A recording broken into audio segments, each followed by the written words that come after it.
Alright, this video I'm going to cover how to import a map for ATAK off the ftp.wildfire.gov website. So the first thing you need to do is open up your browser of choice.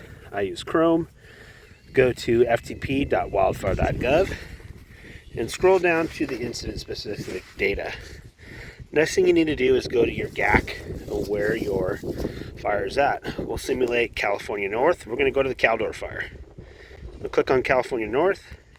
Next thing you need to know if it's a state or federal fire. This is a federal fire. We'll go to 2021 federal incidents. I'm going to scroll over to Caldor. Whoops. Go to Caldor.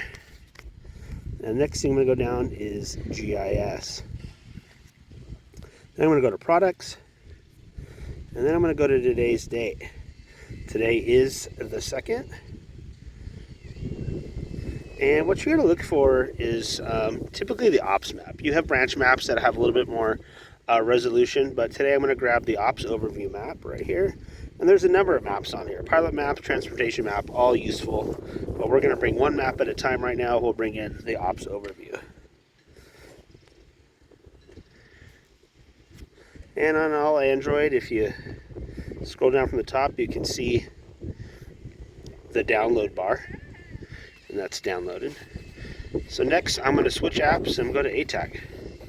And I'm going to use the import manager to grab a map since it's on my device. So I'm going to click the import manager icon, go to select local SD.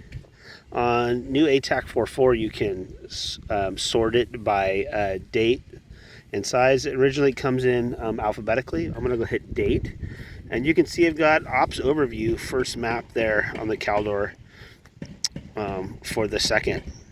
I'm going to click it, hit OK. I'm going to choose image overlay file. And now it's going to bring the map in on my device and start rendering it. And there you have it, the ops map for today. Remember, these can be found in your overlay menu under image overlay. All right, hopefully that was helpful.